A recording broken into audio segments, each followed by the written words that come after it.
chalkboards, the dry erase board, and yes, the overhead projector are all increasingly becoming tokens of nostalgia. They're being replaced by interactive smartboards, tablets, iPads, and laptops, new software, online learning platforms, and even some VR tech that can deliver incredibly immersive experiences. And what about AI? Could artificial intelligence tutor your kid? Well, maybe. From elementary schools to post-secondary institutions, the use of technology is only growing. Concerns may be shared in hushed tones, but it seems as though adding technology to the classroom is generally seen as a good thing. In either case, it warrants exploration. For instance, are some devices more effective learning tools than others? Do we need to moderate these devices, or should we take any and all opportunity to go full tech? Let's take a look at one of the most incredible and immersive forms of tech in the classroom, VR. VR is most frequently used in engineering programs and medical school to help students learn anatomy and emulate surgical procedures. While some fields are using VR with greater frequency, the literature implies that its benefits, broadly speaking, aren't clear-cut. Yet, if attention is part of a strong foundation for learning, maybe we should first ask which medium has a greater capacity to capture the attention of students, a VR headset or the 3M 9700. Now, the 9700 does offer 4,300 lumens of projecting power. Pretty friggin' impressive, if memory serves. But I think that a device that can put you right into a shark's habitat would, probably win out. The literature exploring VR application in education is somewhat limited, but a 2020 study published in the British Journal of Education Technology took a look at the effects of VR on learning performance. Through a quasi-experimental approach, 96 grade students were split up into two groups. The experimental group, aka the fun group, was given science lessons using immersive VR headsets. The control group was asked to learn the material through conventional methods. According to the paper's authors, quote, the results revealed that the experimental group obtained significantly higher academic achievement and engagement scores. Intuitively, we probably could have guessed this, but as with anything else, there are also some effects worth considering.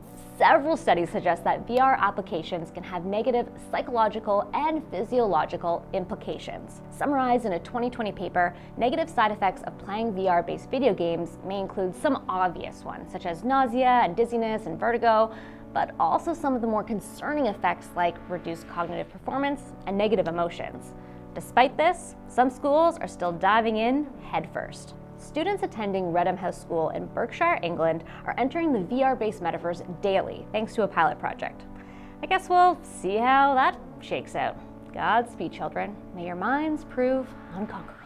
Now, in fairness, caveats such as these may be most relevant to video games and more intense immersive VR applications. It's unlikely that the students at Redham House are, warding off T-Rex attacks before lunch every day. More reasonably, we may guess that they're in the metaverse, visiting the Guggenheim or the Louvre to be lectured on the history of Renaissance art by an AI-generated Leonardo da Vinci. So while VR can help students build a better understanding of the world and its history, it can also directly support the development of practical skills. Remember middle school speeches? Anyone? I could tell you I was terrified to go in front of the entire classroom.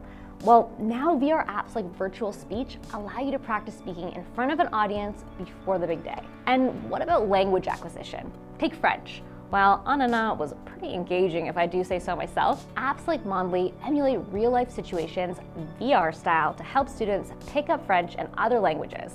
Headsets on, users can practice their craft in common scenarios like going to a restaurant or visiting the doctor's office. So if you can't swing a summer abroad in Paris, this might be the next best thing.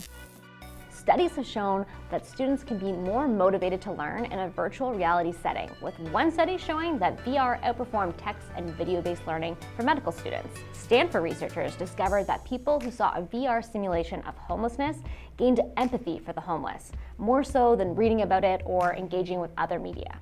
It's pretty clear how amazing this technology can be for learning, but as with anything, it's all about balance.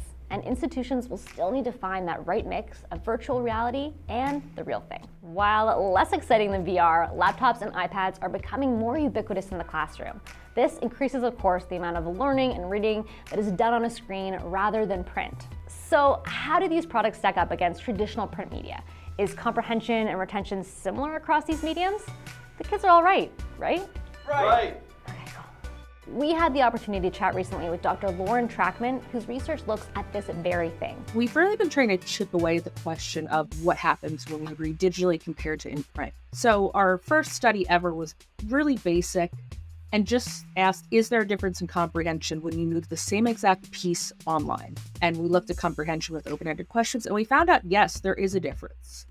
Print matters. College students did a lot better when reading in print, except the caveat here is for the main idea. So if you just wanted to know, like, what's the headline? What was that about? It doesn't matter if you read print or digitally, comprehension's pretty much the same. But anything deeper than that, we found that print was better for it. So from that study, we wanted to know why. Then we added the element of time.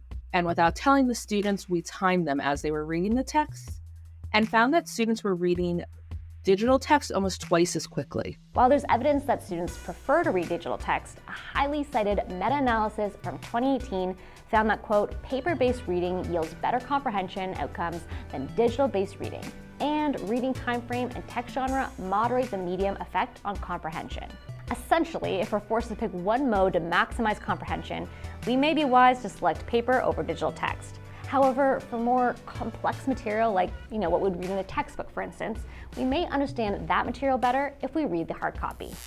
So with respect to screen versus print, we have some things to consider. Depending on the content that you're reading, you may be just fine engaging with an iPad, laptop, or smartphone. However, if you just watch Interstellar and suddenly find yourself shockingly eager to really, truly understand Einstein's special theory of relativity, that happens to people, then you may wish to consider heading down to the library to sit down with a dusty old book or two to maximize comprehension. Of course, we can't leave you without at least briefly touching on a few current and potential AI applications that support learning. AI can be used to create adaptive learning programs. Carnegie Learning, for instance, offers a program called MathStream, which personalizes learning paths for each student according to their needs. Teachers can also use AI to help manage their time by instantly developing lesson plans or specialized personal assignments. And AI-based programs like GradeScope can help teachers with assignment grading. Students may also one day benefit from having their very own virtual tutor. Reviews appear mixed about the current offerings, but it's something worth considering. While it's true that many of these applications require more development and assessment, it's hard not to see the potential benefit at the very least. By now, you've likely picked up a couple of themes: nuance and moderation. Tech has the capacity to be the rising tide that lifts all ships. However, even where such benefits are clear, caution should be warranted before implementing new devices and tools into the classroom without fully understanding them first. So what do you think about tech in the classroom? Would you get your kid an AI tutor? Let us know in the comments. I'm Kate, and thanks for watching.